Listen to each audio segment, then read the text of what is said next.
Summary सारांश। ये कहानी एक गरीब आवारे की है जो घूम घूम कर चूहा पकड़ने का जाल बेचा करता था। उसका जीवन संघर्ष और दुख से भरा होता था, क्योंकि उन्हें जीवित रहने के लिए भीख मांगना और कभी कभी छोटी चोरी करना पड़ता था। वह एक स्थान से दूसरे स्थान पर चलकर चला जाता है, पर कहीं भी उसका स्वागत नहीं होता है। एक दिन वह अपने चूहा पकड़ने के जाल को देखकर मुस्कुराता है और उसे ऐसा लगता है कि पूरी दुनिया ही एक जाल है। अपनी प्राकृतिक सुंदरता, खुशी और दुख, आश्रय, भोजन और कपड़ों वाली दुनिया कुछ भी नहीं बल्कि एक ट्रैप है।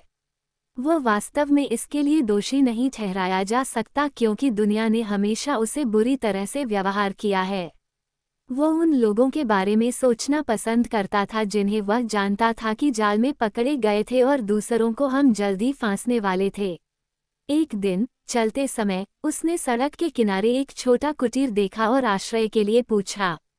आमतौर पर उसे भगा दिया जाता था, लेकिन इस बार वह भाग्यशाली था कि उसे इस बार घर के मालिक ने प्रसन्नता से इजाजत दे दी, क्योंकि वह भी अकेला था। मालिक एक बूढ़ा आदमी था जिसका कोई परिवार नहीं था। वो किसी से बात करने के लिए रोमांचित था। उसने पैदला भोजन और तंबाकू की पेशकश की और बूढ़े आदमी ने अपने मेहमान के साथ सोने से पहले कार्ड खेले। बूढ़ा आदमी बहुत उदार और भरोसेमंद था। अपने अतिथि की प्रकृति को जाने बिना वह सब कुछ बता दे रहा था, यहाँ तक कि अपने पैसे के बारे में भी बता दिया। उन्होंने उनसे कहा कि उन्होंने पिछले महीने 30 क्रोना अर्जित किया था। जब पैदला को उनकी बात पर विश्वास नहीं होता तो वो उसे अपने पैसे दिखा भी देता है।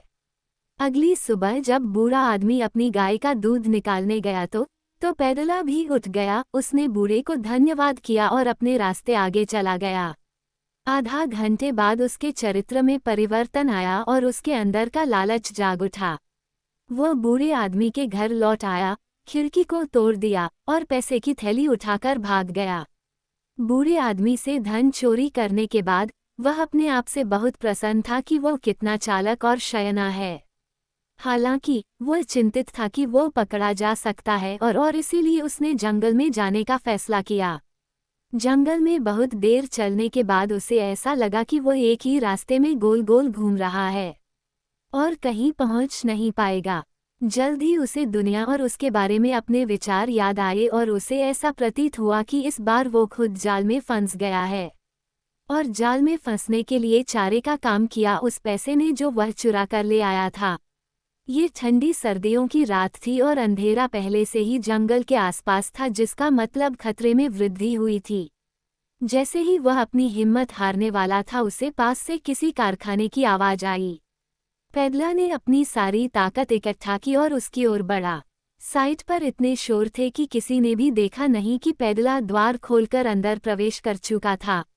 लोहार ने आकस्मिक रूप से उस पर ध्यान दिया, क्योंकि वह बेघर पैदला को देखते ही समझ गया था कि वह यहाँ क्यों आया है।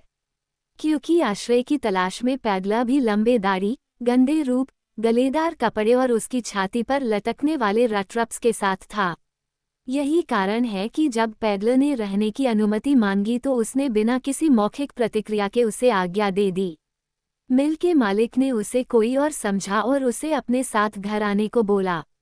लोहमास्टर की जेब से कुछ पैसे प्राप्त करने की उम्मीद में वो उन्हें सच बताए बिना उनसे बात करने लगता है। उन्होंने कहा कि वह अपने जीवन में इतना अच्छा नहीं कर रहे था, यही कारण है कि वह ऐसी स्थिति में थे। जब लोहे मास्टर ने उन्हें उनके साथ आने का आग्रह किया तो उन्होंने विनम्रता से निमंत्रण से इनकार कर दिया, क्योंकि वह डर था कि बूढ़े आदमी से 30 क्रोना चोरी करने के बाद दूसरे घर में जाकर उसे परेशानी हो सकती है। हालांकि पैदला को उनके साथ आने के लिए मनाने में नाकाम रहने के बाद लोहे मास्टर ने अपनी बेटी एडला विल्मैनसन को उन्हें आग्रह करने के लिए भेजा। एडला ने खुद पैदला से बात की और उसे आरामदायक महसूस कराने का प्रयास किया। उनकी बेचैनी को देखते हुए उसने सोचा कि पैदला ने कुछ चुरा लिया होगा या फिर जेल से बच निकला होगा, लेकिन फिर भी उसने उनसे रहने के लिए आग्रह किया और उसे स्पष्ट कर दिया कि जब भी वह चाहे जहां भी वे चाहे जाने के लिए स्वतंत्र है। एडला की बात को पैदला नाकर नहीं पाया और क्रिसमस की रात उनके साथ बिताने के लिए मान गया। पैदला को भोजन और कपड़े की पेशकश की गई थी।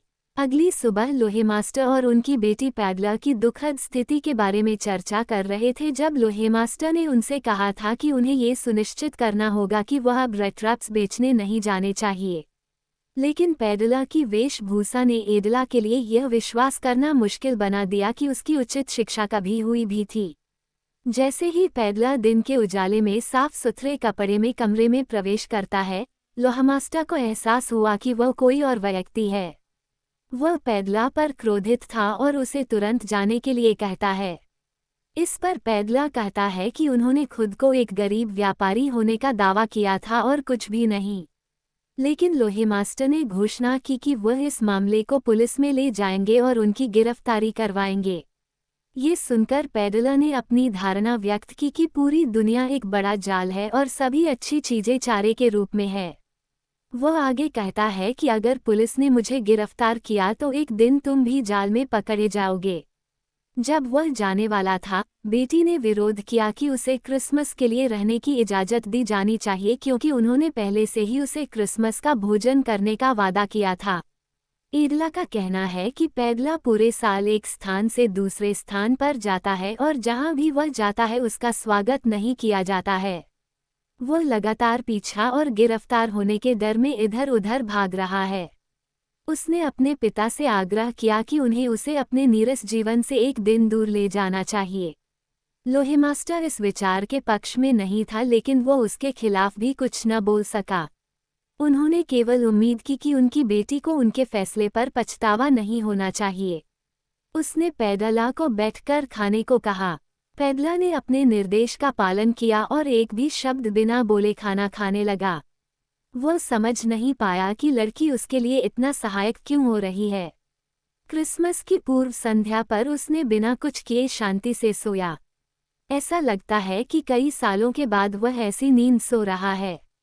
शाम को क्रिसमस के समय वह थोड़ी देर के लिए उनके साथ था और फिर सोने के लिए वापस चला गया।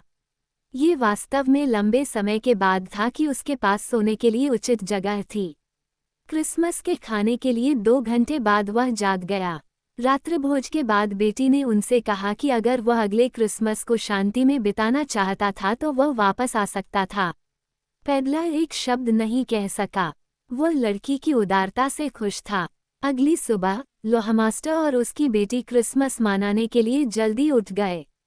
पैडला अभी भी सो रहा था, यही कारण था कि उन्होंने उसे परेशान नहीं किया। चर्च में उन्हें पुरानी क्रॉफ्टर के बारे में सूचित किया गया था, जो एक ऐसे व्यक्ति द्वारा लूट लिया गया था जो रेटेप्स बेचता था।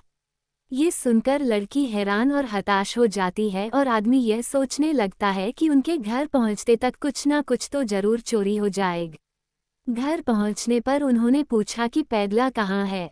वेलेट उन्हें सूचित करता है कि वो कुछ चोरी किए बिना चला गया। इसके विपरीत उन्होंने मिस एडला के लिए एक पैकेज छोड़ा है।